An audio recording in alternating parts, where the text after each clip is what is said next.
Okay, Assalamualaikum warahmatullahi wabarakatuh dan salam sejahtera.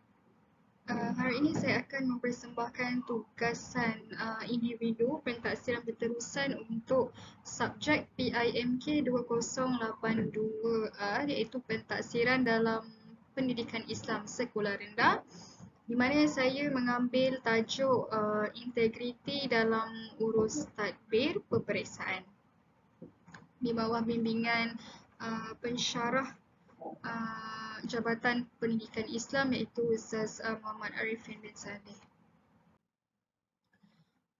Okey, dalam pembentangan ini pertama sekali saya akan memberikan apa itu definisi bagi integriti, definisi bagi terma ataupun istilah tadbir urus. Yang ketiga, faktor yang menjejaskan integriti. Yang keempat, isu-isu yang ada dalam tadbir urus peperiksaan dan juga cara untuk mengatasinya. Dan yang terakhir sekali, saya akan menyimpulkanlah secara keseluruhan tentang topik integriti dalam tadbir urus peperiksaan ini. Okey, kita teruskan dengan apa yang dimaksudkan dengan integriti. Okay, integriti sebenarnya berasal daripada perkataan Latin iaitu integer yang bermaksud menyeluruh, sempurna dan kesatuan yang teguh. Okay, istilah integriti boleh diklasifikasikan kepada 4 perspektif iaitu ketekalan nilai peribadi, komitmen terhadap nilai peribadi, komitmen terhadap nilai komuniti dan juga komitmen terhadap nilai-nilai murni. Okay, menurut Kamus Dewan Bahasa dan Pustaka yang dikeluarkan pada tahun 1985, ialah kejujuran dan ketulusan, kesempurnaan dan juga keutuhan. Ini bermaksud integriti adalah sifat jati diri yang merangkumi juga keikhlasan, kejujuran, keterbukaan, ketelusan, amanah, benar, berpegang pada prinsip, tidak mudah dipengaruhi dan boleh dipercayai. Itu adalah definisi integriti dan seharusnya integriti ini memang perlu ada pada setiap individu dalam sesebuah organisasi, dan di sini kita fokuskanlah sifat integriti ini kepada para pendidik ataupun guru-guru. Okey, apa seterusnya yang dimaksudkan dengan tadbir urus? Okey. Tadbir urus adalah satu tindakan yang dilakukan oleh golongan yang mempunyai kuasa, terdiri daripada pelbagai peringkat pengurusan, bertujuan untuk mencapai kecemerlangan, kecekapan, persamaan, penglibatan yang menyeluruh, ketelusan dan accountability dalam pengurusan pentadbiran. Jadi bagaimana yang dimaksudkan dengan tadbir urus yang baik adalah satu terma yang dapat digunakan untuk menerangkan tentang sebuah kerajaan yang dinamik, bertujuan untuk memenuhi keperluan pelbagai pihak, pentadbiran awam yang sentiasa berubah seiring dengan masa dan perubahan global. Okay, kita dah lihat apa yang dimaksudkan dengan integriti, apa yang kita maksudkan dengan tadbir urus. Jadi kita tengoklah apa sebenarnya faktor yang dapat menjejaskan sesebuah integriti dalam sesebuah organisasi tersebut. Okay, di sini saya senaraikan ada 5 faktor. Okay, yang pertama adalah faktor kepimpinan, yang kedua adalah faktor individu, yang ketiga sistem dan prosedur, faktor keempat adalah budaya, dan faktor yang kelima adalah struktur dan institusi. Okey, kita lihat dulu faktor yang pertama daripada segi kepimpinan. Bagaimana sebenarnya daripada segi kepimpinan dapat menjejaskan integriti seseorang individu tersebut. Okay, kalau kita tengok sesebuah kepimpinan itu adalah kepimpinan yang lemah, okay, kepimpinan yang tidak ada iltizam, kepimpinan yang tidak menjurus kepada penghayatan nilai-nilai yang sebenarnya dapat menjejaskan integriti lah apabila seorang pemimpin itu memberikan arahan yang bercanggah dengan undang-undang.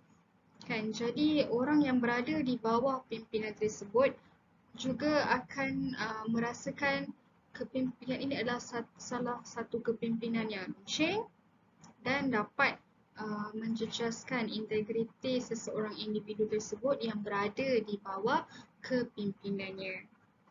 Okay, seharusnya apabila seseorang itu berada di bahagian atas lah, di bahagian kepimpinan, seseorang pemimpin sepatutnya menunjukkan satu contoh, menunjukkan satu teladan yang baik kepada orang yang berada di bawah pimpinannya supaya orang yang berada di bawah pimpinannya dapat menjalankan sesuatu tugas itu dengan baik dan sempurna. Jadi sekiranya kalau seseorang pemimpin itu pun kalah daripada sudut integriti, bagaimana seseorang pekerja ataupun bagaimana seseorang yang berada di bawah pimpinan tersebut dapat melaksanakan tugasnya dengan integriti dan betul. Okay, itulah salah satu persoalannya. Okay, faktor yang kedua pula adalah daripada segi individu itu sendiri. Okay, mungkin individu tersebut lemah daripada segi didikan agama, okay, kurangnya penghayatan nilai-nilai murni dapat menjurus kepada salah tingkah laku seseorang itu semasa menjalankan tugas. Jadi apabila ini berlaku, seseorang individu tersebut mungkin boleh bersifat menipu dalam tugas, bersifat pecah amanah dalam tugas dan juga boleh jadi seseorang individu itu boleh menyeleweng daripada menjalankan tugas yang sebenar kerana kurangnya nilai-nilai murni yang ada dalam diri, kurangnya didikan yang sepatutnya sehinggakan seseorang individu tersebut melakukan kesalahan dari segi tingkah laku dalam semasa melaksanakan tugas. Okey, baik. Faktor yang seterusnya adalah daripada aspek sistem dan prosedur. Ini juga sebenarnya dapat menjejaskan integriti. Okey, bagaimana sistem dan prosedur dapat menjejaskan integriti seseorang dalam sesebuah organisasi adalah apabila sistem dan prosedur itu tidak dikemaskini. Okey, hanya mengikut sistem yang lama, tidak dikemaskini dengan sistem yang terbaru, masih mengekalkan prosedur yang lama, kan, tiada pemantauan yang dilakukan terhadap sistem-sistem dan prosedur yang menyebabkan penyelewengan boleh berlaku, yang menyebabkan salah tingkah laku ni boleh berlaku. Okey, jadi itulah salah satu faktornya. Seterusnya daripada segi budaya. Okay, budaya juga dapat mempengaruhi bagaimana seseorang itu dapat melaksanakan tugas ataupun tanggungjawabnya dengan berintegriti. Kita lihat daripada segi budaya persekitaran kerja kita. Okay, sekiranya kalau kita lihat budaya dan persekitaran kerja kita, kita lihat tidak mengamalkan nilai-nilai integriti yang sepatutnya.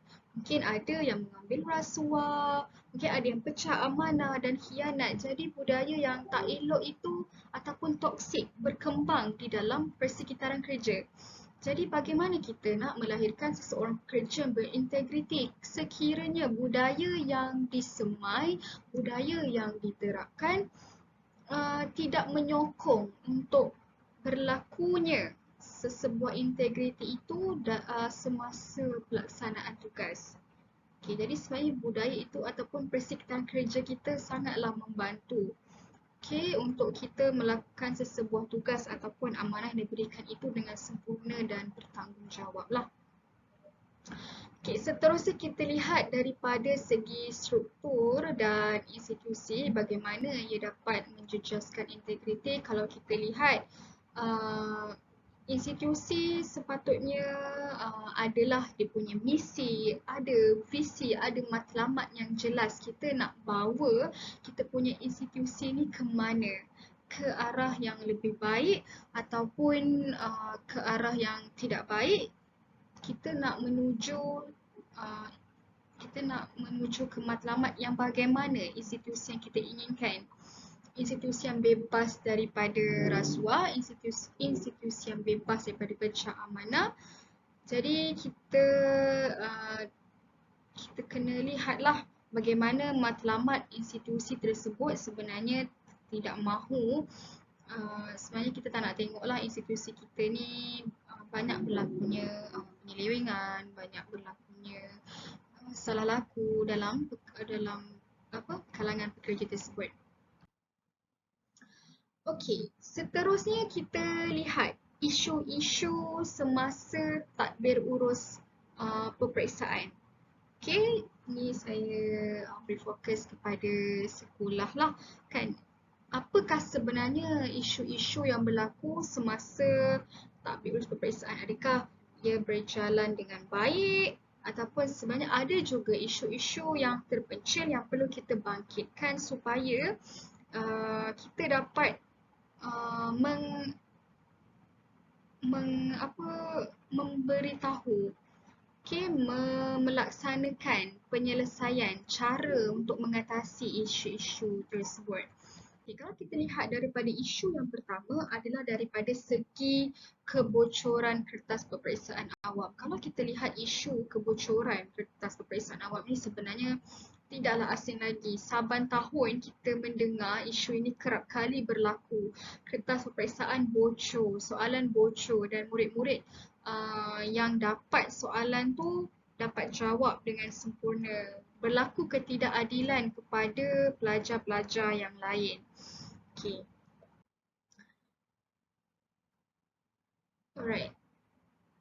Jadi semua murid inginkan kejayaan daripada peperiksaan. Selepas sekian lama kita nak belajar, kan menadah ilmu untuk menjawab peperiksaan. Jadi sebenarnya peperiksaan adalah salah satu instrumen untuk menguji sejauh mana tahap penguasaan ilmu yang murid-murid pelajari. Dan sebagaimana yang saya katakan, setiap kali waktu peperiksaan, kebocoran kertas soalan sering berlaku dan berita-berita ni sering juga dipaparkan di media sosial, di rada-rada akhbar kan. Okay, sebagai contoh masa tahun 2014, berlakunya kebocoran untuk kertas soalan UPSR bagi subjek sains dan bahasa Inggeris. Okay, untuk tahun 2020 berlaku sekali lagi kebocoran kertas soalan SPM untuk subjek sejarah. Jadi kita nak lihat apa sebenarnya punca yang menyebabkan kebocoran ini berlaku. Okay. Kalau kita tengok yang pertama, sifat khianat, tidak telus dan tidak bertanggungjawab dengan apa yang dijaga. Okey, ini adalah salah satu punca lah kenapa peperiksaan boleh bocor, kerana seseorang individu yang terlibat dalam peperiksaan itu tidak telus. Bersifat khianat. Ini adalah atas sebab individu lah. Yang kedua, faktor upah dan rasuah. Ini pun salah satu faktor juga apabila seseorang individu ataupun sesebuah institusi menawarkan upah yang lebih mahal untuk mendapatkan soalan-soalan tersebut. Jadi individu yang berlaku di sebalik tabir peperiksaan itu dia menjadi gelap mata dengan upah yang ditawarkan, dengan ganjaran yang diberikan. Jadi apabila dia mengaburi mata, jadi seseorang individu yang terlibat dalam tadbir urus peperiksaan ini berasa aku inginkan duit tersebut, jadi aku bolehlah memberikan soalan-soalan kepada orang tersebut supaya sama-sama mendapat manfaat, sedangkan itu semuanya salah. Yang ketiga, sikap sesetengah pihak yang mahu meningkatkan prestasi sekolah atau mengekalkan prestasi sekolah. Ini pun menjadi salah satu punca untuk mengekalkan prestasi. Kalau dulu mungkin sekolah tu adalah sekolah kluster, jadi untuk menjaga nama baik, ada individu yang sanggup untuk bocorkan soalan, untuk mengambil soalan tu secara tidak sah untuk disampaikan kepada pelajar-pelajar supaya pelajar-pelajar mereka dapat menjawab peperiksaan dengan betul. Hanya semata-mata untuk mengekalkan prestasi sekolah supaya dipandang tinggi oleh pihak JPN, dipandang tinggi oleh pihak PPD, daripada pihak KPM dan sebagainya. Dan punca yang terakhir adalah sikap sesetengah individu yang ingin mencapai kejayaan dengan jalan yang mudah. Ini biasalah, ini juga berpunca daripada sikap individu itu sendiri, di mana individu tersebut ingin mencapai kejayaan dengan jalan yang pintas tanpa perlu baca ulang kaji semua topik-topik. Dengan hanya membaca satu topik yang tertentu saja dah boleh untuk mendapat markah yang tinggi. Itulah sebenarnya punca-punca kenapa berlakunya kebocoran atas peperiksaan awam. Jadi apakah cadangan langkah untuk mengatasi masalah soalan peperiksaan yang bocor ini? Kita dapat lihat yang pertama, kesedaran diri dan masyarakat tentang kesan buruk kalau didapati bersubahat dan juga terlibat dengan kebocoran soalan peperiksaan awam ini. Sepatutnya setiap individu dan masyarakat mempunyai kesedaran sendiri tentang kesan buruk kalau didapati bersubahat, kalau terlibat dengan kebocoran soalan peperiksaan awam. Apa dia kesan yang akan diambil? Dipenjara ataupun didenda, kan? Yang kedua, penubuhan satu jawatan kuasa untuk mengenal pasti kelemahan dan ruang-ruang ketirisan pengurusan dan pengendalian kertas peperiksaan yang boleh dimanipulasi oleh mana-mana pihak yang tidak bertanggungjawab. Mungkin daripada segi pihak atasan, daripada segi pihak LPM, Lembaga Peperiksaan Malaysia ataupun pihak Kementerian Pendidikan Malaysia boleh mengambil inisiatif untuk menubuhkan satu jawatan kuasa untuk mengenal pastilah kelemahan dan juga kalau adanya ruang-ruang ketirisan yang berlaku oleh pihak pengurusan dan pengendalian kertas peperiksaan. Dan langkah yang ketiga adalah mengetatkan lagi semua aspek keselamatan di setiap peringkat pengurusan dan pengendalian peperiksaan awam. Yang keempat, memperketatkan perjanjian dan keselamatan dengan pihak kilang pencetak yang dipertanggungjawabkan untuk mencetak kesemua soalan peperiksaan awam. Mungkin boleh diselitkan dalam perjanjian itu apa denda ataupun apa hukuman yang bakal diperoleh sekiranya pihak kilang pencetak yang dipertanggungjawabkan membocorkan soalan tersebut pada pihak yang tidak bertanggungjawab. Dan yang kelima, langkah yang terakhir, cadangan langkah yang kelima adalah untuk memperbanyakkan lagi pemasangan kamera litar tertutup CCTV di semua bilik kebal seluruh negara sebagai langkah penambahbaikan pemantauan dan keselamatan soalan peperiksaan. Dan ini mungkin daripada pihak kerajaan boleh menyalurkan sedikit dana untuk pengendalian kertas peperiksaan dengan cara memasang kamera litar tertutup CCTV supaya dapat menjaminlah keselamatan soalan peperiksaan daripada boleh bocor kepada pihak-pihak yang tidak bertanggungjawab. Itu adalah isu yang pertama. Kita beralih kepada isu yang kedua di mana integriti guru dalam pelaksanaan pentaksiran berasaskan sekolah PBS. Apakah isu yang terjadi? Segelintir guru memberikan markah ataupun TP kepada pelajar tanpa berlandaskan pentaksiran, hanya memberikan TP sesuka hati tanpa ada pentaksiran. Seseorang guru hanya melihat pelajar ini baik, terus memberikan TP yang tinggi. Yang kedua, guru yang menilai pelajar berdasarkan tajuk yang belum diajar kepada pelajar. Kita dah belajar tajuk lain tapi yang dinilai tajuk yang lain. Ini dah semestinya salah lah. Antara isu yang berlaku.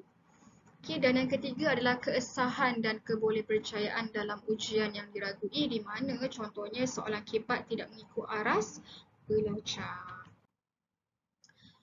Okey, jadi seterusnya, apakah langkah yang boleh dilakukan untuk meningkatkan integriti guru ini? Kita lihat yang pertama adalah seorang guru perlu secara peribadi memastikan diri mereka dilengkapi dengan nilai integriti. Okey, yang kedua, guru perlu memiliki, memahami dan menghayati dan mengamalkan nilai, norma dan etika perkhidmatan yang cemerlang. Okey, guru perlu diberikan pendedahan dan latihan dalam perkhidmatan mengenai PPS dan juga integriti dalam perkhidmatan, dan semua guru perlu mempunyai kesedaran tentang kepentingan integriti sebagai budaya hidup, dan ini sememangnya perlu ada dalam diri setiap guru-guru kerana guru-guru ataupun pendidik adalah insan yang bertanggungjawab untuk mendidik anak bangsa pada kemudian hari. Sekiranya guru tidak dapat menunjukkan contoh teladan yang baik kepada anak murid, bagaimanakah pembentukan generasi modal insan untuk pada masa akan datang yang bakal mentadbir negara? Kita mahu melahirkan generasi yang bagaimana kalau guru itu sendiri tidak mengamalkan sifat integriti yang baik? Okey, seterusnya kita melihat kepada isu yang ketiga, iaitu tahap integriti guru dalam pelaksanaan pentaksiran dalam bidik darjah PPD, iaitu format yang terbaru. Kita gunakan PPD sekarang. Okey, sebenarnya guru-guru merasa tertekan, okey, kerana perlu menyediakan satu justifikasi bagi setiap murid yang belum mencapai tahap penguasaan minimum dan langkah intervensi bagi memastikan murid mencapai TP minimum.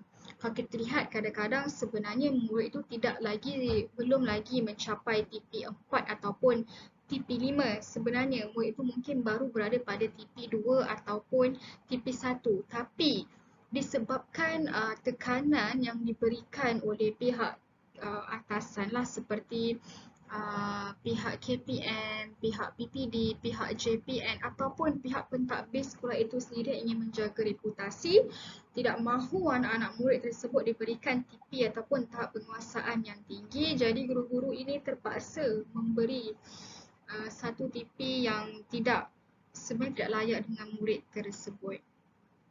Okay, inilah tekanan-tekanan yang diberikan kepada guru-guru sebenarnya semasa melaksanakan pentaksiran bidik darjah. Jadi inilah yang menyebabkan guru-guru mungkin integritinya tidak, kurang berintegriti semasa memberikan TP oleh kerana tekanan-tekanan yang diberikan oleh pihak-pihak tersebut. Okey, jadi macam mana langkah untuk mengatasi integriti guru semasa melaksanakan pentaksiran bidik darjah ini? Adalah yang pertama, perlulah berpegang teguh kepada amanah yang diberikan. Okey, kita sebagai guru mestilah amanah dengan tanggungjawab yang diberikan kepada kita sebagai pendidik. Yang kedua, menjadikan murid sebagai keutamaan. Okey, apa-apa pun murid memang menjadi kita punya keutamaan, bukan diri sendiri. Okey, yang ketiga, membuang sikap untuk pentingkan diri sendiri. Okey, merujuk kepada kenyataan yang kedua, kita sebagai guru mestilah mengutamakan murid kita. Dan yang keempat, guru mestilah jujur, mestilah telus dalam melaksanakan pentaksiran. Itu adalah sebenarnya sikap individu itu sendiri yang perlu disemai, yang perlu dibentuk, yang perlu dipupuk, yang perlu diterapkan dalam diri untuk menjadi seorang pendidik yang baik. Okay. Seterusnya, sebagai penutup, saya merujuk kepada ayat Al-Quran daripada surah Al-Anfal ayat 27 yang bermaksud, wahai orang-orang yang beriman, janganlah kamu mengkhianati amanah Allah dan Rasulnya, dan janganlah kamu mengkhianati amanah-amanah kamu sedang kamu mengetahui salahnya. Ini adalah firman Allah Subhanahu Wa Taala sebagai peringatan kepada kita sebagai pendidik supaya tidak mengkhianati amanah yang diberikan kepada kita. Okey, daripada riwayat Abu Daud, Okay, laisa minna man ghasya yang bermaksud bukan dari kalangan kami umat Muhammad sallallahu alaihi wasallam siapa yang menipu. Okay. Dan yang terakhir sekali, okay, saya petik daripada hadis riwayat Bukhari nombor 32 an Abi Hurairah an Nabi sallallahu alaihi wasallam qala ayatul munafiq thalathun idza haddatha kadzaba wa idza wa'ada akhlafa wa idza u'tumina khana, yang bermaksud, okay, baginda bersabda tanda munafik ada 3. Okay, kalau berbicara dia dusta, kalau berjanji ia mengingkari, dan jika diberi amanah dia khianat. Okay, ini adalah hadis Rasulullah SAW di mana kita dapat menyimpulkan dekat sini bahawa sikap integriti ini perlu dijaga oleh setiap orang guru ataupun kita sebagai pendidik. Okay, apabila diberi amanah ia berkhianat, dan amanah bermaksud orang yang dipercayai, ia tidak menyeleweng dan tidak menipu. Jadi perbuatan khianat dan tidak menjaga amanah ini kita sebagai pendidik perlulah jauhi dan kita perlu buang. Okay, semoga kita sebagai pendidik dapat menerapkan sifat integriti dalam diri semasa kita mentadbir urus peperiksaan di sekolah. Okay, baik, itu sahaja daripada saya. Sekian. Assalamualaikum warahmatullahi wabarakatuh.